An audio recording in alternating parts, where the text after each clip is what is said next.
I had a friend at one point who was a very bitter person. And he had a bunch of problems, and some of them were self-inflicted, and some of them were fate, I suppose. And he had become very, very destructive, murderously destructive, genocidally destructive, I would say. You could see it in his dreams. And he lived with me for a while.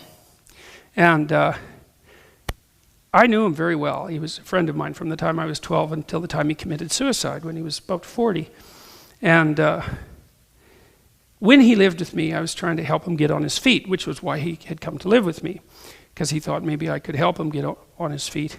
And he could only take relatively low-level jobs, like he had some mechanical ability. He didn't get educated, although he's a very, very smart person. He probably had an IQ of about 135 or something like that. He was very smart, and so he was bitter too because he hadn't educated himself to the level that his intellect would have demanded. So he had to take jobs that were beneath him intellectually, and he had that real intellectual arrogance, because he was smart. And really smart people often come to believe that only smart matters, and if they're smart and all that matters is smart, and then the world isn't sort of laying itself at their feet, then they've been terribly betrayed. And then they cling to their intelligence, which is more like a talent or a gift, like it's an idol, a false idol, which is exactly what it is, and a very dangerous one, and get cynical about the stupidity of the world and the fact that their talents weren't properly recognized.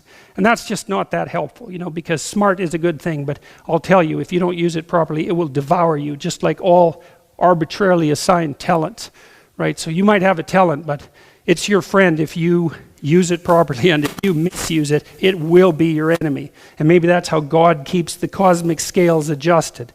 But anyhow, my friend was a very smart person, although not as smart as he thought he was, unfortunately, but he hadn't done what would have been necessary with that intelligence to make it manifest itself properly in the world, and that also embittered him because he also knew that there was more that he could have done if he would have done it, and perhaps more that he could still do. What I was suggesting to him while he was living with us, because he was, 2 levels from homeless by that point, was that he should find a job that he could find, working in a garage, working in a shop, something like that, because he had some mechanical ability, and that he should separate himself from the arrogance that made him presume that such a job would be beneath him, because at that point no job was beneath him. But more importantly, it's not so obvious that jobs are beneath people, because imagine you have a job as a checkout person in a grocery store. It's a fairly unskilled job. You can be some miserable, resentful, horrid bastard doing that job, boy. You can come in there just exuding resentment and bitterness and making mistakes and making sure that every customer that passes by you has a slightly worse day than they need to, right? And pilfering time and perhaps pilfering goods and being resentful about the people who gave you the position because they're above you in the dominance hierarchy, and talking, bad things, gossiping behind the back of your coworkers. It's like you can take your menial position, self-described, and turn that into a very nice little slice of hell. That's for sure.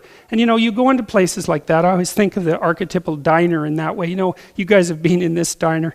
There's a really good opposite diner, and there's a great video on YouTube. It's Tom Waits reading a poem by Bukowski, and I think it's called Nirvana, and it's about a good diner that he happened to visit. Bukowski happened to visit when he was on a bus when he was a kid, a diner where everything was going well. And you could listen to that. It's great. I think it's great. Not much chance. Completely cut loose from purpose. He was a young man riding a bus through North Carolina on the way to somewhere, and it began to snow. And the bus stopped at a little cafe in the hills, and the passengers entered. And he sat at the counter with the others, and he ordered, and the food arrived. And the meal was particularly good, and the coffee. The waitress was unlike the women he'd known. She was unaffected, and there was a natural humor which came from her. And the fry cook said crazy things, and dishwasher in back laughed, a good, clean, pleasant laugh. And the young man watched the snow through the window. And he wanted to stay in that cafe forever. And the curious feeling swam through him that everything was beautiful there. And it would always stay beautiful there. And then the bus driver told the passengers that it was time to board. And the young man thought, I'll just stay here. I'll just stay here. But then he rose and he followed the others onto the bus. He found his seat and he looked at the cafe through the window. And then the bus moved off down the curve, downward, out of the hills. And the young man looked straight forward. And he heard the other passengers speaking of other things, or they were reading or trying to sleep. And they hadn't noticed the magic. And the young man put his head to one side, closed his eyes, and pretended to sleep. There was nothing else to do. Just listen to the sound of the engine and the sound of the tires in the snow.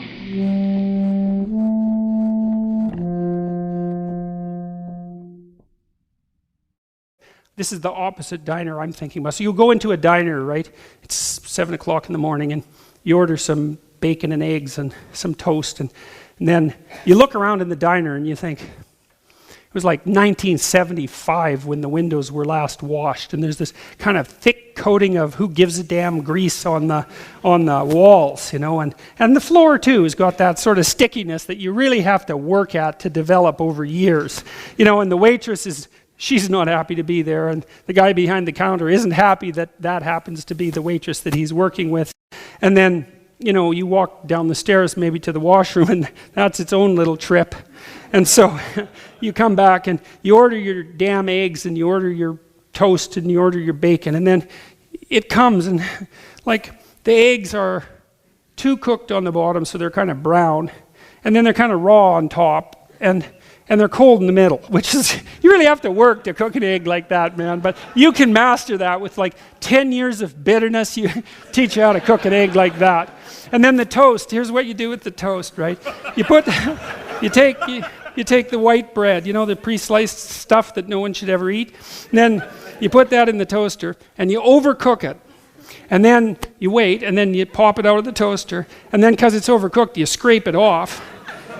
And you knock off the crumbs so it doesn't look too burnt, and then you wait till it's cold, and then you put cold margarine on it, because if you put cold margarine, first of all, not butter, but if you put cold margarine on it, you can also kind of tear holes in it, so that then it has lumps of margarine in it, and it's really dry except where it's too greasy. So that's like its own little work of art, man. And then you put that on the side with the eggs, and then you have the potatoes, and this is how you cook the potatoes properly. Yeah. You know, so they're leftover potatoes, and you keep dumping new leftover potatoes into the old leftover potatoes over weeks, and so some of the potatoes they're no longer potatoes, right? They've half returned to Mother Earth. Then you flap them on the grill, and you sort of, I don't know, you burn them a bit, I guess, and then you slap them on the plate, and Jesus, you don't want to eat those, man. That's for sure, and that's the point. And then you have the bacon, and you want to make sure you buy the lowest possible quality bacon. That's how you start. And then you throw it on the grill, and your grill has to be overheated to do this. You have to cook the bacon so that it's raw in places and burnt in other places, and it has that delightful pig-like odor that only really cheap, badly cooked bacon can provide. Or maybe you use those little breakfast sausages that no one in their bloody right mind would let within 15 feet of anything living, you know. And then you serve that, right? And you serve it with the kind of orange juice that is only orange in color. And with coffee that's, what would you say? It was started too early in the morning. That's the first thing. Bad quality coffee started too early in the morning, got cold once or twice and has been reheated. And then you serve that with whitener. It's like, here's your breakfast. It's like, no, man, that's not breakfast. That's hell.